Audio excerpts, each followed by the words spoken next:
यो recording started. चलो आ जाओ बच्चों, ध्यान देना। देख तो मुन्ना, सो बात डिप्रिसिएशन टॉपिक की चल रही है,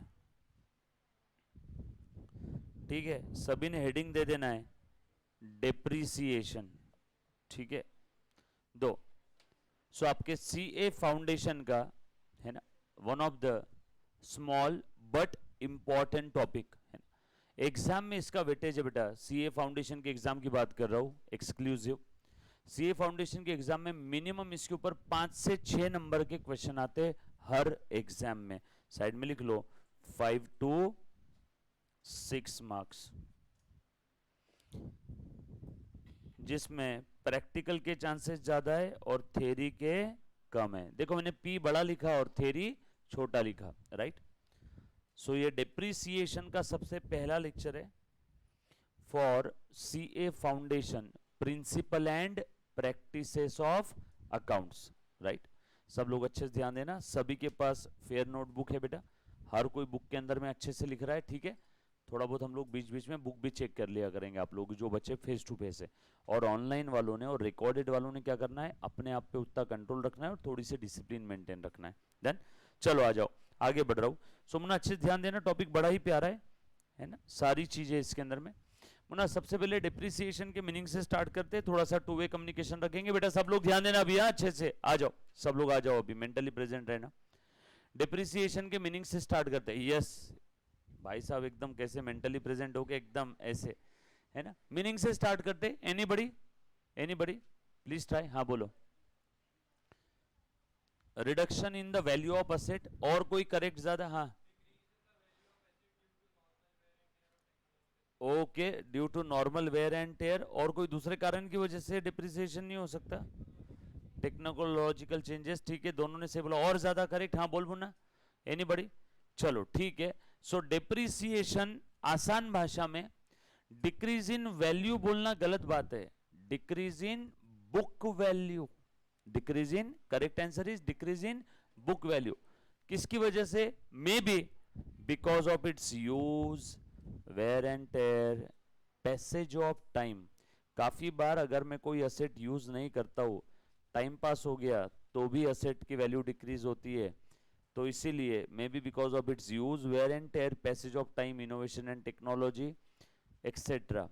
सो इसमें से कोई भी रीजन की वजह से अगर असेट की कॉस्ट कम होती है, तो जितने से असेट की वैल्यू कम हो गई, कौन सी वैल्यू, बुक वैल्यू कम हो गई, तो उस अमाउंट को हम लोग बोलते हैं डिप्रिसिएशन। एक बार फिर से बता देता हूं मेरे प्यारे बच्चों, डिप्रिसिएशन टॉपिक चल रहा है फाउंडेशन लेवल का, अच्छे से ध्यान देना, बहुत ही प्यारा टॉपिक है, इंपॉर्टेंट है, 5 से 6 नंबर के क्वेश्चन आते हैं। सबसे पहले मीनिंग से स्टार्ट कर रहा हूं। आप सभी लोग जानते हो, आप आपके बिजनेस में तरह तरह की असेट यूज करते हो, मैं लॉन्ग टर्म असेट की बात कर रहा हूं, यस और नो। सो असेट यूज करने के बाद जो असेट की बुक वैल्यू कम हो जाती है, जितने से असेट का बुक वैल्यू कम होगा, उस अमाउंट को बोलेंगे डिप्रिसिएशन। डिप्रिसिएशन ये हमारे लिए खर्चा है, प्लीज ध्यान देना। मेरा कार भाड़े से देने का बिजनेस है, मैं रेंटल बेसिस पे कारें देता हूं, यस और नो, मैं रेंटल बेसिस पे कार देता हूं। सो कार जब मैं किसी को देता हूं, मान लो कार का माइलेज 10 रुपीज पर किलोमीटर है, कोई कस्टमर मेरे पास आया और बोला सर मुझे आपकी कार रेंट से चाहिए, तो उसको मैं पर किलोमीटर 10 रुपीज का चार्जेस लगाऊंगा या उससे ज्यादा, उससे ज्यादा 10 लगाऊंगा, तो मुझे बचेगा क्या। और उसके अलावा सिर्फ डीजल ही लेती है क्या कार, कार घिसती नहीं है, कार डिप्रिसिएट नहीं होती है। तो वो जो घिसाई हो रही है ना अपने असेट की, यूज हो रही है, वेयर एंड टेयर हो रही है, टाइम पास हो रहा है, यस और नो। कभी कभार क्या होता है, मैंने कार परचेस किया, मेरे पार्किंग में कार खड़ी है, 1 साल तक मैंने यूज भी नहीं किया, 1 किलोमीटर नहीं चलाया कार को, बट फिर भी कार की बुक वैल्यू कम होती है। तो जितने से कार की बुक वैल्यू, जितने से उस असेट की बुक वैल्यू कम हो रही है, उस अमाउंट को प्यार से मैं बोलूंगा डिप्रिसिएशन। असेट यूज करने की वजह से या पैसेज ऑफ टाइम की वजह से, है ना, एक्सेट्रा, ऐसे और भी बहुत सारे रीजन है, लिखवा के दूंगा। तो जो असेट की बुक वैल्यू कम हो रही है, उसे हम लोग क्या कहते हैं बेटा, उसे हम लोग प्यार से बोलेंगे डिप्रिसिएशन। उसे हम लोग प्यार से क्या बोलेंगे बेटा, डिप्रिसिएशन, यस और नो। सो प्लीज ध्यान देना बेटा, आ जाओ सब लोग साथ में रहना, डन। सो लिखो मेरे साथ साथ, depreciation is the reduction in book value of depreciable asset, maybe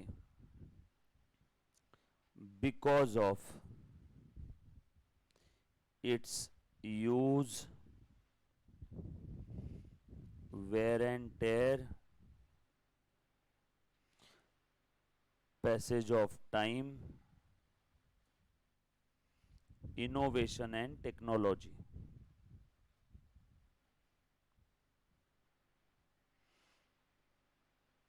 etcetera.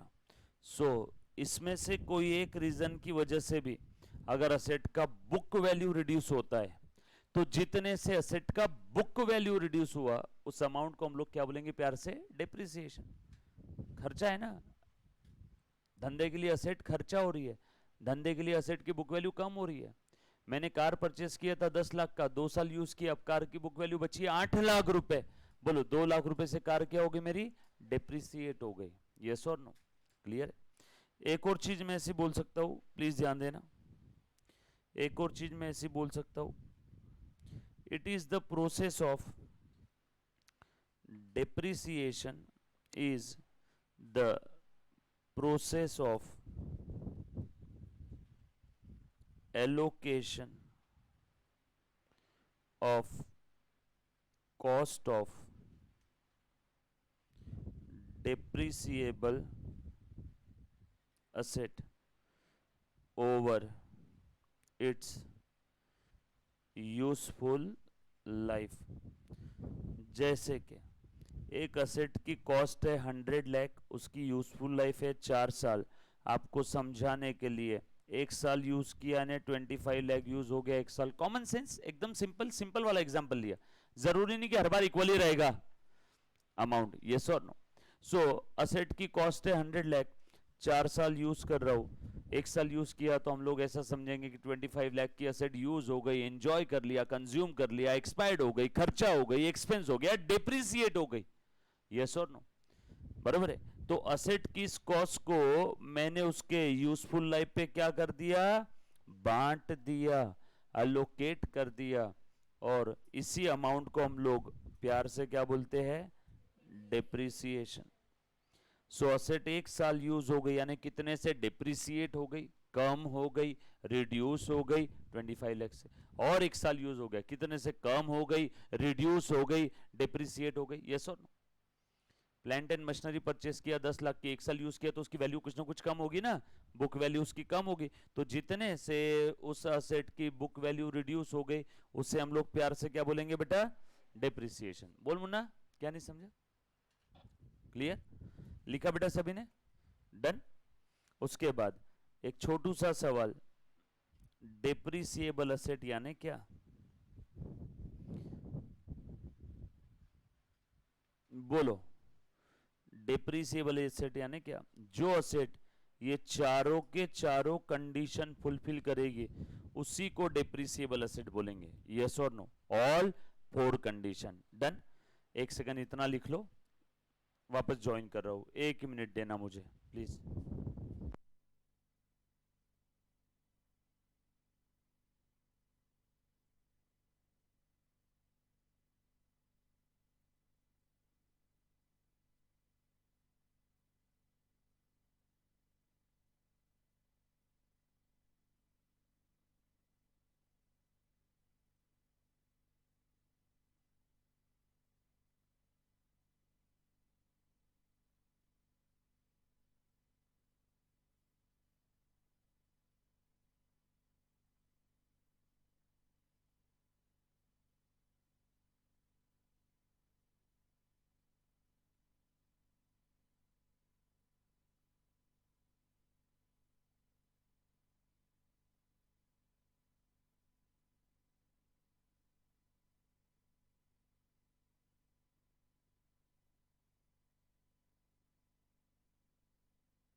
चलो यार, हे भगवान,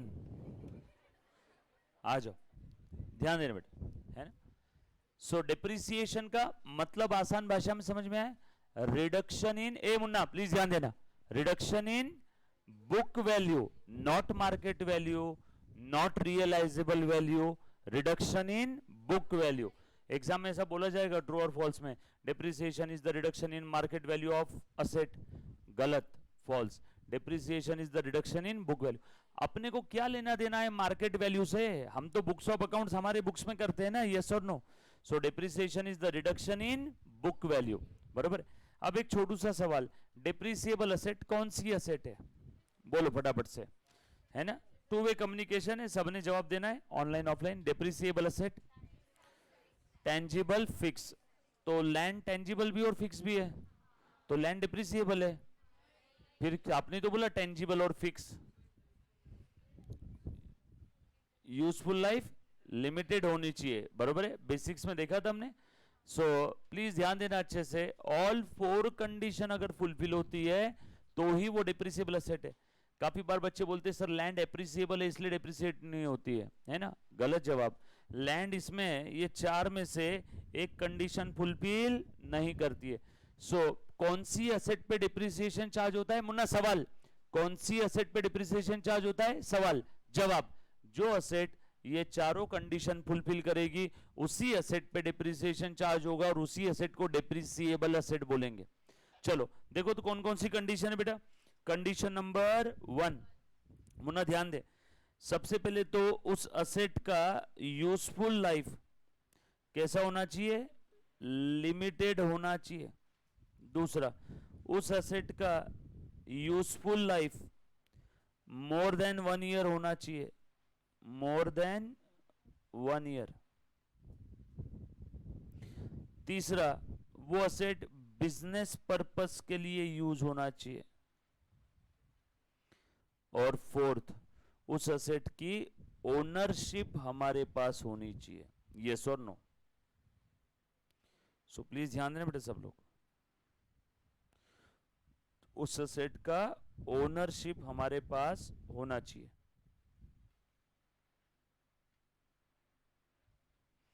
ठीक है, अगर ये चारों कंडीशन फुलफिल होती है तो ही वो असेट डिप्रिसिएबल असेट है, अदरवाइज वो असेट डिप्रिसिएबल असेट नहीं है। ये बात समझ आई सभी को, पक्की बात। लैंड इसमें से कौन सी कंडीशन फुलफिल नहीं करती, पहली वाली, लैंड का यूजफुल लाइफ इनफाइनाइट है, अनलिमिटेड है, करोड़ों सालों से यही थी, करोड़ों सालों तक यही रहेगी, मतलब लैंड पहला कंडीशन फुलफिल नहीं कर रही है। और किसी भी असेट को डिप्रिसिएबल असेट होने के लिए ये चारों की चारों कंडीशन फुलफिल करनी ही पड़ेगी। लैंड फर्स्ट कंडीशन फुलफिल कर रही है क्या, नो, इसलिए लैंड डिप्रिसिएबल असेट है क्या, no. Cash current asset depreciable asset है क्या, नो, क्यों, क्योंकि वो दूसरी कंडीशन फुलफिल नहीं कर रहे, उसका useful life. Current asset generally हम लोग बिजनेस के अंदर में रियलाइज कर लेते हैं विद इन 1 ईयर, यानी लेस देन 1 ईयर, क्या मतलब सेकंड वाली कंडीशन करंट असेट फुलफिल नहीं करती है, इसलिए करंट असेट पे भी डिप्रिसिएशन चार्ज नहीं होता। सो जो असेट ये चारों कंडीशन फुलफिल करेगी, एक बार सब लोग, एनीबॉडी, किसी को मैं पूछूं तो चारों कंडीशन बोलते आ जाएगी एक साथ। पहली condition useful life more than 1 year, दूसरा लिमिटेड होना चाहिए, तीसरा बिजनेस पर्पस, और चौथा ओनरशिप हमारे पास होनी। Ownership also include deemed ownership, bracket में लिख लो डीम्ड।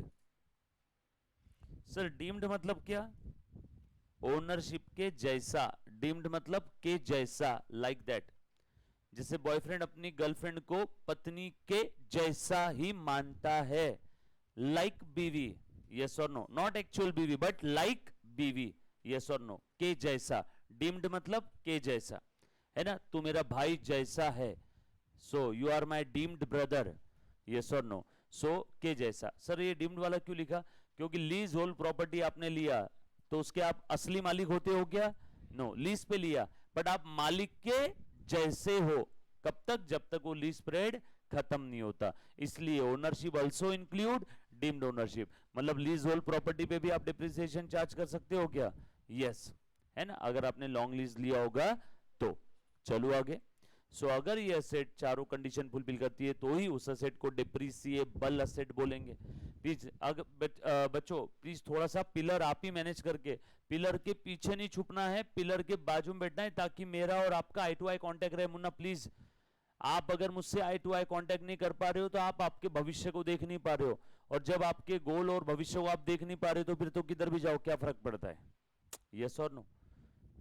जंगल में दो रास्ते जाते रहते हैं, एक उल्लू बैठा रहता है झाड़ पे, एक बंदर आता है बोलता है कि मुझे यहां जाना है, उल्लू उसको रास्ता बता देता है इधर जा। एक दूसरा भालू आता है बोलता मुझे यहां जाना है, उल्लू उसको रास्ता बताता है इधर जा। तीसरा एक आता है हीरो और बोलता है, बंदर उल्लू उसको पूछता है कहां जाना है, तो बोलता मुझे नहीं पता कहां जाना है, तो बोलता फिर तू किधर भी जा क्या फर्क पड़ता है, जब तेरी मंजिल ही फिक्स नहीं है तो तू किधर भी जा। तो तेरी जिंदगी कंडक्टर की जैसी है, सफर तो रोज करता है लेकिन कोई मंजिल नहीं है। बस का कंडक्टर देखा आपने? बस के कंडक्टर को पूछो ना भैया आप किधर जा रहे हो, तो बोलेगा भैया जिधर सब लोग जा रहे हैं उधर मैं जा रहा हूं, मेरी अपनी कोई मंजिल नहीं है। सो आपको आपकी जिंदगी कंडक्टर की तरह बनाना है कि अच्छी बनाना है? यस और नो? कंडक्टर की तरह नहीं बनना है बेटा। कंडक्टर सफर रोज करता है लेकिन उसकी कोई मंजिल है क्या? नो। सो प्लीज कंडक्टर मत बनो, ड्राइवर मत बनो, अपने जिंदगी के रास्ते खुद चुनो बेटा। और उसके लिए आपको मेरे से आई टू आई कांटेक्ट रखना पड़ेगा। पिलर के पीछे क्या बात कर रहे हो, इतू से पिलर के पीछे दो बच्चे छुपे बैठे थे, थोड़ा सा इधर आओ प्लीज, थोड़ा सा कॉमन सेंस अप्लाई करो और क्या करो, आप खुद ब खुद ऐसा बैठो कि मुझसे आई टू आई कांटेक्ट रहे। ये सर क्लियर है? पिलर के पीछे कोई भी छुप के नहीं बैठेगा, नहीं तो होगा कि आपका ध्यान नहीं रहेगा, फिर धीरे धीरे आपका ध्यान सब्जेक्ट से हट जाएगा, फिर धीरे धीरे कोर्स से ध्यान हटेगा, फिर आप ये कोर्स छोड़ दोगे और कहां आप सीए बनने वाले थे और कहां क्या बन जाओगे, मतलब जिंदगी बर्बाद हो जाएगी। यस मैम आ रही है? हाँ मैम आ रही है, आ रही है, आ रही है, आ रही है मैम आवाज? किसको भेजना है मैम ऊपर? श्रेयस पलटनकर। मैम आया नहीं वो। ओके चलो मुन्ना प्लीज ध्यान देना।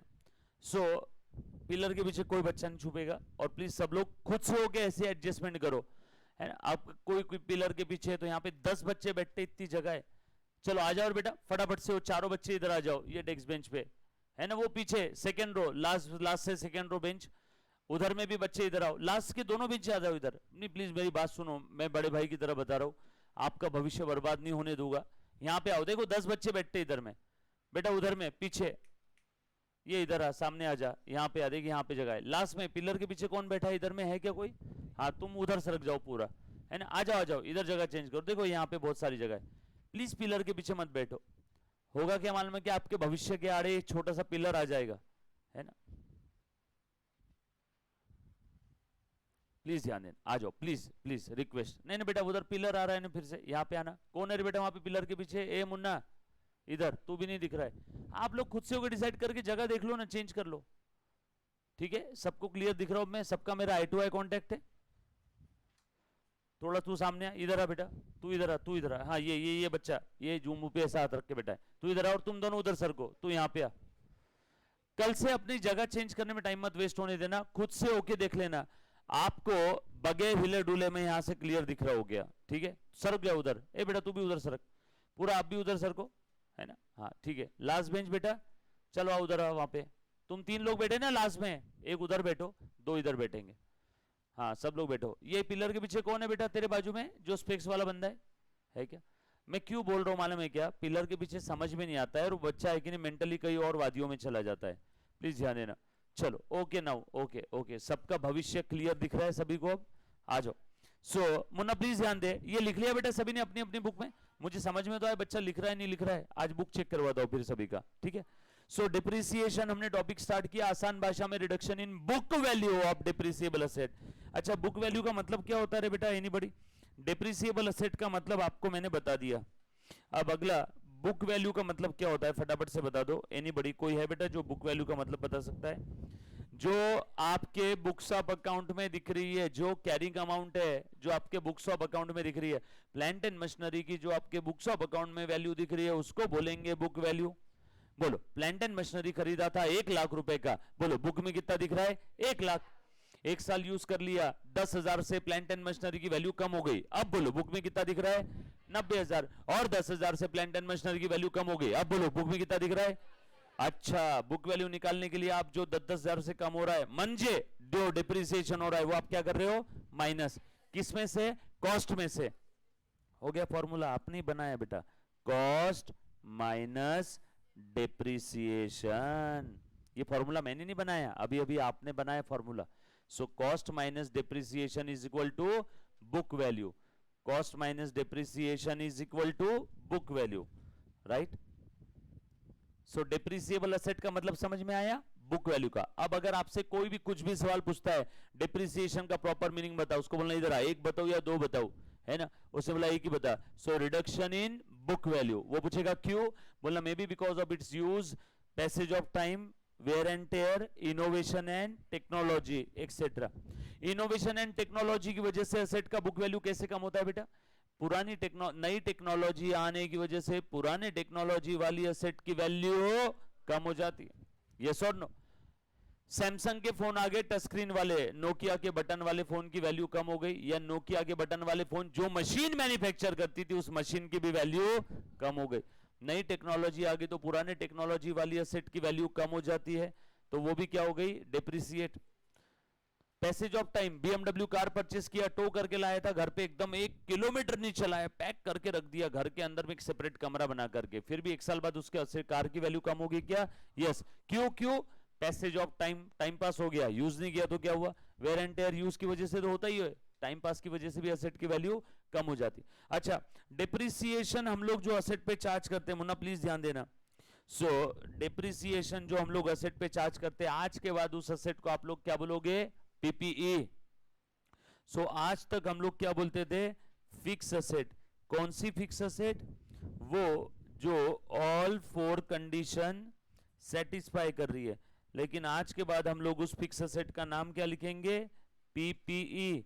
PPE property, property plant and equipment, property plant and equipment, PPE. Sir ये नाम कहां से पैदा हुआ? अकाउंटिंग स्टैंडर्ड नंबर 10 जिसका नाम है पीपीई। अकाउंटिंग स्टैंडर्ड्स क्या है? ये गाइडलाइन प्रिंसिपल्स है जो अकाउंटेंट को गाइड करते हैं। डोंट वरी, इसके बारे में डिटेल जानकारी एक सेपरेट टॉपिक है जिसका नाम है अकाउंटिंग स्टैंडर्ड, वहां पे देखेंगे। अच्छा सर, आज के बाद जब कभी भी हमारे जिंदगी में पीपीआई, तो हम लोग समझेंगे पीपीई यानी फिक्स एसेट की बात चल रही है। बट कौन सी fix asset? Tangible. Tangible, yes और no? So tangible fix asset बोलने से अच्छा मैं बोलूंगा टेंजिबल डिप्रिसिएबल पीपीई पे डिप्रिसिएशन चार्ज होगा। Tangible depreciable PPE. क्यों सर, इंटेंजिबल एसेट पे डिप्रिसिएशन चार्ज नहीं होता है क्या? होता है, बट उससे डिप्रिसिएशन नहीं बोलते, उससे अमोर्टाइजेशन बोलते हैं। यस और नो? सर ये पीपीई वर्ड कहां से आया? अकाउंटिंग स्टैंडर्ड नंबर 10 से। बरोबर है? लिखा बेटा? सब लोग बोलो एक बार मेरे साथ साथ बोलो, PPE property plant and equipment. ठीक है, आ जाओ, थोड़ा सा और आगे बढ़ रहा हूं। मुन्ना हर कोई लिख रहा है ना? प्लीज ध्यान दे दो, आ जाओ। सो ध्यान दे बेटा। अब मुझे एक बात बताओ, डिप्रिसिएशन का नेचर क्या है? Very good. कैसा एक्सपेंस? वेरी गुड, ये नॉन कैश एक्सपेंस है। म्हणजे क्या रे बेटा? नॉन कैश एक्सपेंस से मतलब क्या? बोलो बोलो बेटा, नॉन कैश एक्सपेंस मतलब क्या? सब लोग प्लीज लिखना बेटा, मैं बुक चेक करवाऊंगा रे बेटा, प्लीज लिख लो, है ना? अपनी बहुत अच्छी दोस्ती आ रही है, उसको खराब नहीं करना है किसी ने भी। प्लीज लिखो, प्लीज लिखो। बोलो कैसा एक्सपेंस है बेटा? नॉन कैश एक्सपेंस है।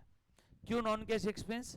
क्योंकि इस खर्चे के लिए कभी भी किसी को पेमेंट नहीं करना है, ना आज करना है ना फ्यूचर में। बरोबर है? देखो प्लीज ध्यान देना, मैंने कार परचेस किया 10 लाख रुपए का बिजनेस के यूज के लिए, 1 साल यूज कर लिया। बोलो कार की वैल्यू कितने से कम हो गई? कार की वैल्यू कितने से कम हो गई? आपको समझाने के लिए 1 लाख से, तो कार की वैल्यू 1 लाख से कम होगी। बोलो किसी को मैंने पेमेंट किया क्या?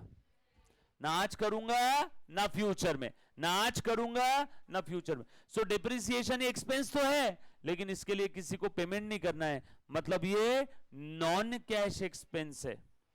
मतलब डिप्रिसिएशन ये ऐसा खर्चा है जो प्रॉफिट को तो कम कर देगा, लेकिन इसकी इतनी औकात नहीं है कि ये कैश को कम कर सके।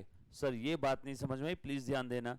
नॉन कैश एक्सपेंस है, इसीलिए मैं ऐसा बोल सकता हूं। प्लीज ध्यान दे मुन्ना, ये आपके बिजनेस में प्लीज ध्यान दे दो। ये ग्रॉस प्रॉफिट, एक अंदाज प्रॉफिट हुआ 100 रुपए। अदर इनकम हुई आपको समझाने के लिए 20 रुपीज। आपने सैलरी पे किया आपको समझाने के लिए 30 रुपीज। बोलो आपका प्रॉफिट कितना आया? 90। 120 रुपीज का आपका इनकम है। Right side income side 120, left side में खर्चा हुआ 30। 120 इनकम में से 30 का एक्सपेंस गया, 90 का प्रॉफिट है क्या? मैं ऐसा बोल सकता हूं 90 का प्रॉफिट है। आपने लिखना मत अभी, ये नीचे वाला सी, बाकी ऊपर का सब लिखना है। 90 का प्रॉफिट है। एंड आपके कैश बॉक्स में भी कितना है? 90। आपके प्रॉफिट एंड लॉस अकाउंट में जितना प्रॉफिट दिख रहा है उतना ही आपके कैश बॉक्स में भी है। राइट, प्रॉफिट भी 90 और गल्ले में, कैश बॉक्स में, गल्ले में कितना है? 90। कोई तकलीफ है किसी को? अब ध्यान देना, ये एक हमने एक्सपेंस लिया। मुन्ना एक ध्यान देना बेटा, ये हमने एक एक्सपेंस लिया डिप्रिसिएशन, ये कितना है? 20। अब बताओ प्रॉफिट आपका कितना हो गया? 70। डिप्रिसिएशन की वजह से,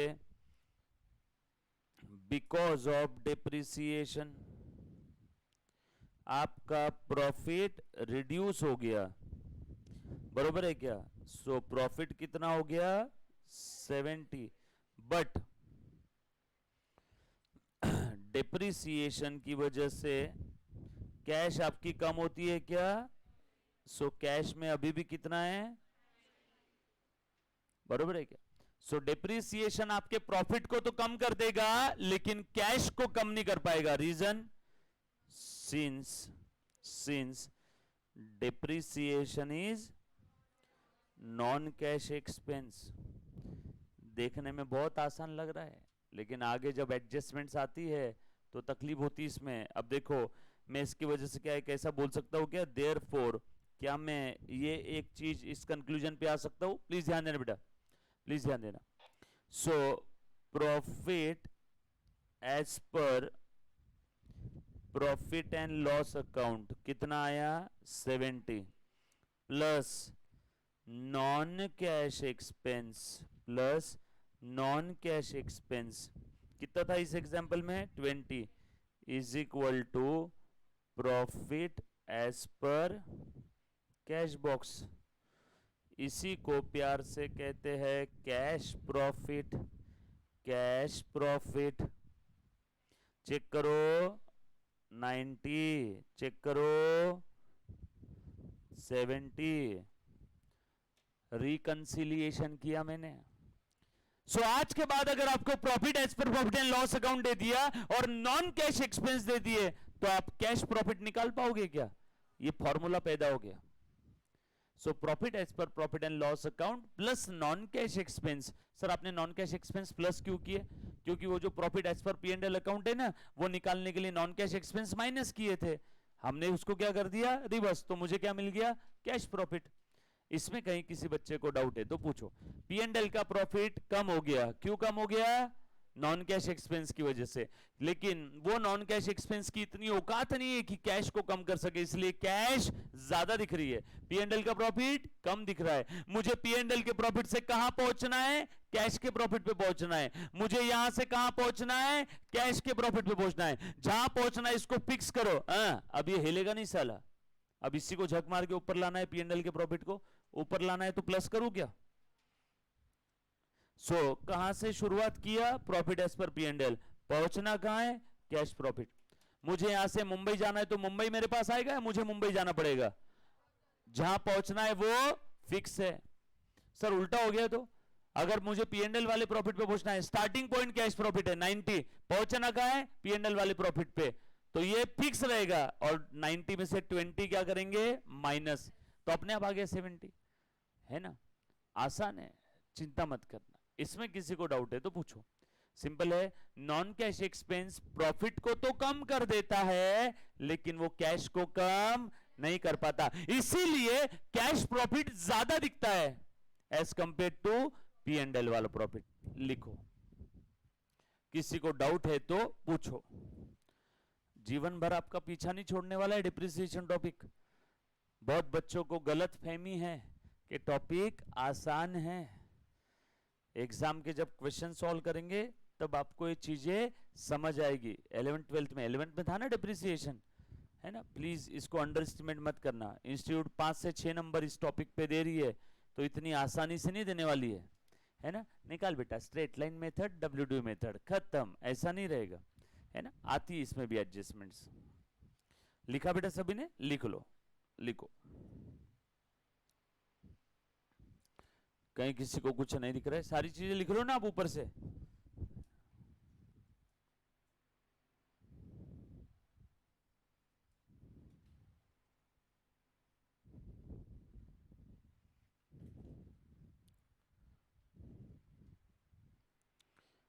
लेता हूं बेटा, यश लेता हूं।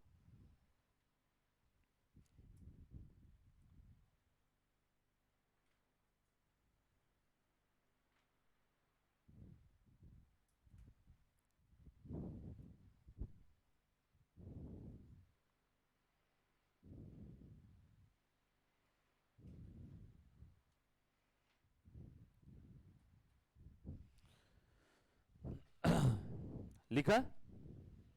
लिखो।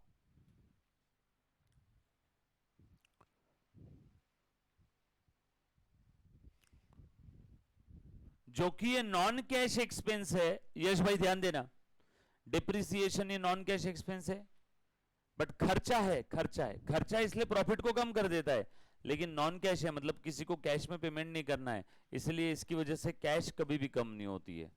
बराबर है। मैंने जैसे फॉर एग्जांपल आपको बोला कि मैंने धंधे में इस बार 1 करोड़ का प्रॉफिट कमाया, 1 करोड़ का प्रॉफिट कमाया, तो आप लोग क्या सोचोगे, सर के पास 1 करोड़ कैश है?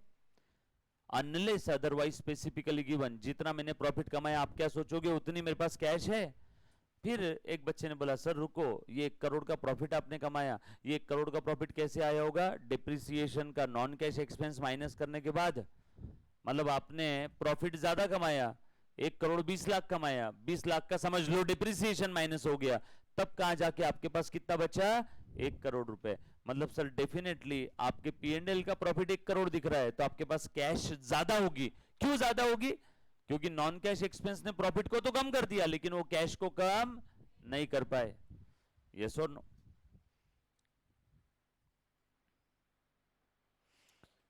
या फिर अपना ये सिंपल सा फंडा, profit as per P&L plus non cash expense, तो आपको मिल जाएगा cash profit. Cash profit, yes और no? Sir non cash expense सिर्फ डिप्रिसिएशन ही है? नहीं, और भी बहुत सारे। असेट को राइट ऑफ करना, प्रिलिमिनरी एक्सपेंस को राइट ऑफ करना, यस और नो? कोई इंटेंजिबल असेट को अमोर्टाइज करना, ये सब नॉन कैश एक्सपेंस है। इसकी वजह से कैश कम नहीं होती है लेकिन प्रॉफिट कम हो जाता है, यस और नो? चलो आगे। अब तक जो बताया उसके अंदर में किसी भी बच्चे को कोई डाउट है तो प्लीज एक बार पहले पूछो। चलो आगे, मैं थोड़ा सा आगे और बढ़ता हूं, मुन्ना प्लीज ध्यान देना। जो कि डिप्रिसिएशन ही एक्सपेंस है, इसीलिए ऐसा लिख सकते हैं क्या, इसका डेबिट बैलेंस रहेगा। डेबिट बैलेंस वाला अकाउंट बढ़ता है तो डेबिट करो, कम हुआ तो क्रेडिट करो। सही है ना? डिप्रिसिएशन एक्सपेंस है, एक्सपेंस का डेबिट बैलेंस बढ़ता है तो डेबिट करो, कम हुआ तो क्रेडिट करो। क्लियर? सो डिप्रिसिएशन का मतलब समझ में आया, reduction in book value of the asset. Also depreciation is the process of allocation of cost of depreciable asset over its useful life. Depreciable asset का मतलब समझ में आया, ऑल 4 कंडीशन फुलफिल हो रही तो वो डिप्रिसिएबल असेट। कौन सी 4 कंडीशन बेटा? यूजफुल लाइफ लिमिटेड होना चाहिए, useful life more than 1 year होना चाहिए बिजनेस पर्पस के लिए, और उसकी ओनरशिप हमारे पास होना चाहिए। Ownership also include deemed ownership. उसके बाद book value is equal to cost minus depreciation. उसके बाद हमने ये देखा depreciation is an expense, non cash expense, therefore debit balance बढ़ रहा है, डेबिट कम हुआ क्रेडिट। और profit as per P&L plus non cash expense is equal to profit as per cash box, और कैश प्रॉफिट बोल सकते हैं। इतनी सारी चीजें समझ में है सभी को। और हम लोग आज के बाद जनरली जब यूज करेंगे तो फिक्स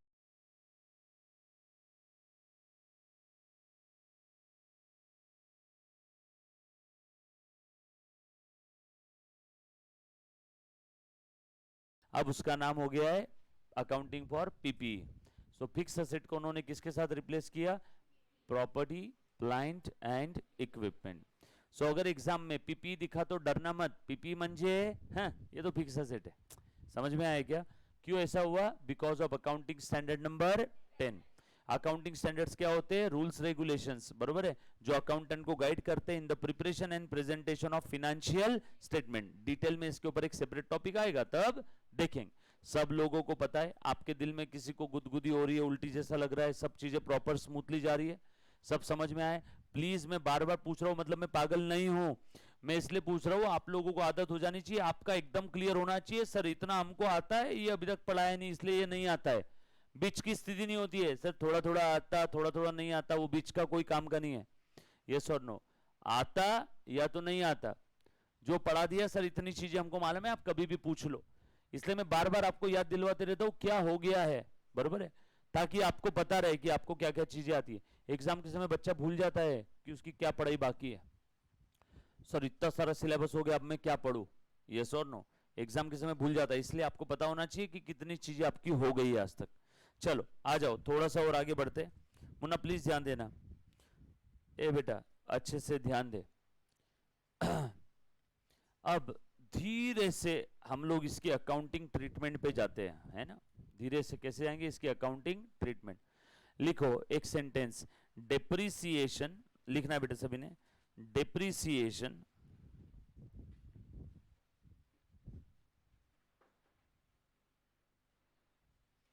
is compulsory adjustment। ओ हो, आपकी इच्छा हो ना हो, सोल प्रोप्राइटर हो, पार्टनरशिप हो, एनपीओ हो, चाहे कंपनी हो, चाहे इंश्योरेंस कंपनी हो, चाहे इलेक्ट्रिसिटी कंपनी हो, चाहे बैंकिंग कंपनी हो। सर आपने इंश्योरेंस, इलेक्ट्रिसिटी, बैंकिंग का अलग क्यों लिखा? क्योंकि इन तीनों के फिनेंशियल स्टेटमेंट अलग तरीके से बनते हैं। इंश्योरेंस कंपनी के फिनेंशियल स्टेटमेंट बनेंगे इरडा के हिसाब से, IRDA insurance regulatory development act, IRDA। Banking के फिनेंशियल स्टेटमेंट कैसे बनेंगे? BRA, बैंकिंग रेगुलेशन एक्ट, बराबर है क्या? और आपकी इलेक्ट्रिसिटी का उसके लिए सेपरेट एक्ट है, उसके हिसाब से। और बची कुची कंपनी का फिनेंशियल स्टेटमेंट बनेगा एज पर कंपनीज एक्ट 2013, उसमें जो स्केड्यूल्स दिए हैं उसके हिसाब से। सो चाहे कोई भी टाइप का बिजनेस हो, सोल प्रोप्राइटर, पार्टनरशिप, एनपीओ, कोई भी डिप्रिसिएशन कंपलसरी। किराना दुकान भी है तो उसे डिप्रिसिएशन का एडजस्टमेंट कंपलसरी झक मार के करना ही है। कोई ये नहीं बोल सकता मैं कंपनी थोड़ी हूं, हाँ मैं तो सोल प्रोप्राइटर हूं, मेरी तो छोटी सी किराना दुकान है, मेरे पास तो एक कंप्यूटर है भैया, फिर भी डिप्रिसिएशन चार्ज करना पड़ेगा। सर क्यों कंपलसरी एडजस्टमेंट है? बताओ तो जरा क्यों कंपलसरी है, मुझे एक बात बताओ। बिकॉज क्यों कंपलसरी है? बिकॉज जब तक, प्लीज ध्यान देना, जब तक आप डिप्रिसिएशन का एडजस्टमेंट नहीं करते तब तक आप सारे एक्सपेंसेस कंसिडर किए हो क्या? बोलो बेटा। Banking, insurance company, electricity company, banking company, insurance, electricity, banking, yes और नो? पहला वाला सोल प्रोप्राइटर, दूसरा पार्टनरशिप, तीसरा एनपीओ, बराबर है? मुझे एक बात बताओ, आपको प्रॉफिट या लॉस निकालने के लिए सारे खर्चे माइनस करोगे तभी प्रॉफिट लॉस आएगा। सारे खर्चों में वन ऑफ द खर्चा डिप्रिसिएशन है कि नहीं? सो अगर आपने डिप्रिसिएशन का एडजस्टमेंट नहीं किया मतलब आपने एक एक्सपेंस छोड़ दिया, एक एक्सपेंस छोड़ दिया, तो बोलो आपका जो प्रॉफिट का फिगर आएगा वो सही रहेगा या गलत रहेगा? इसीलिए आप लोगों को पता है डिप्रिसिएट प्रॉफिट कैलकुलेट करने के लिए you need to deduct all expenses and depreciation important खर्चा है। छोड़ो, डिप्रिसिएशन बहुत बड़ा one of the major expense है। बताओ कैसे? बड़ी बड़ी प्लांट एंड मशीनरी होती है 500 करोड़ की, डिप्रिसिएशन का रेट होता है 10%। बताओ हर साल कितना रहेगा? 50 करोड़ रुपए का खर्चा। सोच रहे हो कितना बड़ा अमाउंट है? जामनगर ऑयल रिफाइनरी, भारत का सबसे कॉम्प्लिकेटेड मशीन, रिलायंस का। भारत में उससे कॉम्प्लिकेटेड मशीन मैंने अभी तक देखा या सुना नहीं है। ऑयल रिफाइनरी जामनगर का बहुत बड़ा मशीन है, huge, most complicated machinery in India हाल फिलहाल में। अब बताओ वो मशीन की कीमत कितनी होगी? कम से कम 4-5 हजार करोड़। 10% का भी डिप्रिसिएशन का रेट पकड़ा तो साल का कितना हो गया? 400-500 करोड़ का डिप्रिसिएशन है। सोचो 500 करोड़ का एक खर्चा ही आपने कंसिडर नहीं किया प्रॉफिट एंड लॉस अकाउंट में, या प्रॉफिट निकालने के लिए। आपका प्रॉफिट का फिगर सही आएगा क्या? गलत, मिसलीडिंग फिगर आ जाएगा। इसीलिए चाहे धंधा छोटा हो चाहे बड़ा, डिप्रिसिएशन कंपलसरी करना पड़ेगा। मैं नहीं बोल रहा हूं, अकाउंटिंग स्टैंडर्ड और लॉ कहता है और इनकम टैक्स एक्ट भी कहता है, यस और नो। इसीलिए मैंने लिखवा के दे दिया depreciation is a compulsory adjustment. So आपके घर वाले अगर छोटा मोटा भी बिजनेस करे तो उनको पूछो, पापा मम्मा डिप्रिसिएशन चार्ज किया? हाँ, वो बोलेंगे हाँ बेटा डिप्रिसिएशन लिया। तुझे कैसे पता? नहीं, कंपलसरी एडजस्टमेंट है, लेना पड़ता है बाबा। अगर आप डिप्रिसिएशन कंसिडर नहीं करोगे तो आपका प्रॉफिट अननेसेसरी ज्यादा दिखेगा। डिप्रिसिएशन एक खर्चा है, अगर आप उसे कंसिडर नहीं करोगे तो प्रॉफिट अननेसेसरी ज्यादा दिखेगा। प्रॉफिट ज्यादा तो इनकम टैक्स ज्यादा। बोलो भरना है, टैक्स ज्यादा भरना है, यस और नो। इसीलिए consider the amount of depreciation लिखो। Since to know correct profit और correct cost of production. Sir cost of production क्या चीज है? मुन्ना प्लीज ध्यान देना। ये मोबाइल जब मैन्युफैक्चर हुआ तो इसके अंदर में सारे खर्चे जोड़े गए, उन सारे खर्चों में डिप्रिसिएशन नाम का भी खर्चा जोड़ा गया होगा ना। जब आप कार किराए से लेते हो तो वो आपको बोलता है भैया कार का रेट 15 रुपए पर किलोमीटर पड़ेगा, तो उसमें डीजल की भी कॉस्ट आ गई और उसकी कार का घिसाई यानी डिप्रिसिएशन भी आ गया, यस और नो, बरोबर है। सो कॉस्ट ऑफ प्रोडक्शन, ये मोबाइल जब मैन्युफैक्चर हुआ तो इसकी कॉस्ट ऑफ प्रोडक्शन के अंदर में कहीं ना कहीं डिप्रिसिएशन, सैलरी, वेजेस, सब सारे एडवर्टीजमेंट सब खर्चे आ गए, डिप्रिसिएशन भी आ गया। सो अगर डिप्रिसिएशन लिया ही नहीं तो करेक्ट कॉस्ट ऑफ प्रोडक्शन पता चलेगा क्या? यस और no. So correct cost of production और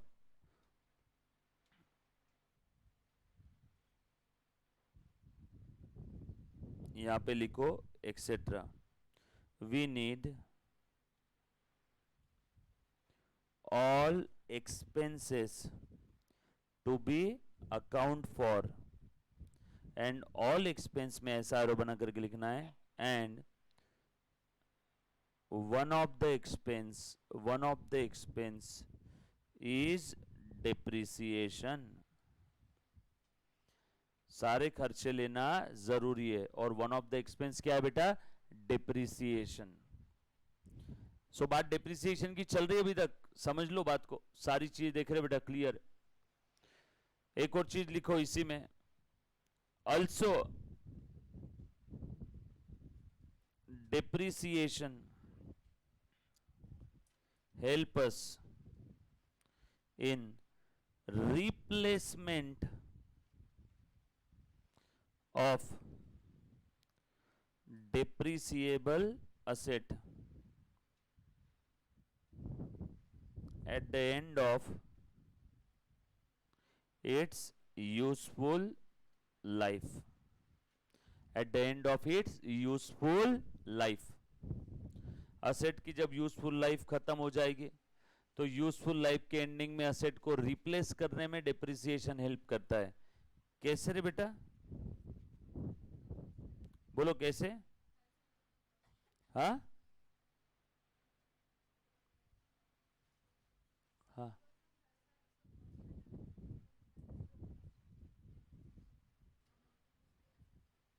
बाय सेटिंग अपार्ट फंड्स। ये फंड्स पैदा नहीं करता है, ये फंड्स हम लोग इतने साइड में निकाल के रखते हैं। देखो जरा क्या मतलब है, अभी थोड़ी देर पहले हमने देखा था, मुन्ना प्लीज ध्यान देना, आपका प्रॉफिट एंड लॉस अकाउंट का जो प्रॉफिट है, मुन्ना प्लीज ध्यान देना, कितना आया था? 70। आपका कैश प्रॉफिट कितना आया था? 90। थोड़ी देर पहले जो एग्जांपल देखा था वही एग्जांपल कंटिन्यू कर रहा हूं, बरोबर है। ऐसा ये 1 साल का था, तो आपके पास कितनी एक्स्ट्रा कैश है as compare to profit and loss account का प्रॉफिट 20 पर एनम? ऐसा हर साल आएगा क्या? तो हर साल यानी at the end of useful और economic life we will have sufficient, simple common sense, sufficient extra funds or cash to replace that asset. हर बार थोड़ा थोड़ा फंड्स हमारा प्रॉफिट में से हम लोग साइड में निकाल रहे हैं। अरे आसान भाषा में डिप्रिसिएशन ने प्रॉफिट को कम कर दिया लेकिन कैश को कम नहीं किया, यानी आपके पास प्रॉफिट के कंपैरिजन में एक्स्ट्रा कैश है। ऐसी हर साल एक्स्ट्रा कैश बचेगी क्या? और at the end of useful और economic life of that asset वो सारी एक्स्ट्रा कैश को गोला करके इकट्ठा करके हम लोग मार्केट में जाएंगे और नई असेट लेके आ जाएंगे। सर वो जो एक्स्ट्रा कैश बची है हर साल कैश बॉक्स में ही पड़े रखना है, आइडल आलसी पड़े रखना है, या कहीं इन्वेस्ट कर देना है? इन्वेस्ट भी किया तो चलेगा। सर इन्वेस्ट करेंगे मतलब क्या? कोई तो सिंकिंग फंड वगैरह क्रिएट कर लो। जैसे पिता अपने बेटी की शादी के लिए हर साल थोड़ा थोड़ा पैसा बचा के तिजोरी में रखता है या कहीं इन्वेस्ट करके रख देता है? इन्वेस्ट करके रख देता है ताकि वो पैसा भी बढ़ जाए, ताकि फ्यूचर में इन्फ्लेशन वाली कॉस्ट कवर हो जाए। इन्वेस्टमेंट से रिटर्न मिलेगा ना? यस और नो? क्लियर है क्या? ये बात समझ में आई सभी को? क्योंकि आप सभी को मालूम है, बेटा इधर ध्यान देना, डिप्रिसिएशन ने प्रॉफिट को कम किया लेकिन कैश को कम कर पाया क्या? नो। सो प्रॉफिट के कंपैरिजन में आपके पास हर बार एक्स्ट्रा कैश है क्या? हर साल जो एक्स्ट्रा कैश है उसको आप लोग साइड में निकाल के रखोगे तो eight the end of useful life आप एसेट रिप्लेस कर पाओगे क्या? यस। सो डिप्रिसिएशन कैश पैदा करता है क्या? नो, वो कैश को साइड में रखता है, सेट अपार्ट। यस और नो? क्लियर? किसी को कोई डाउट है तो प्लीज एक बार पूछो। डन? सब लोग साथ में बेटा? इतना कह के आज के छोटू से 2 शब्द बहुत जल्दी समाप्त कर रहा हूं, ठीक है? Thank you very much, love you all, take care, bye.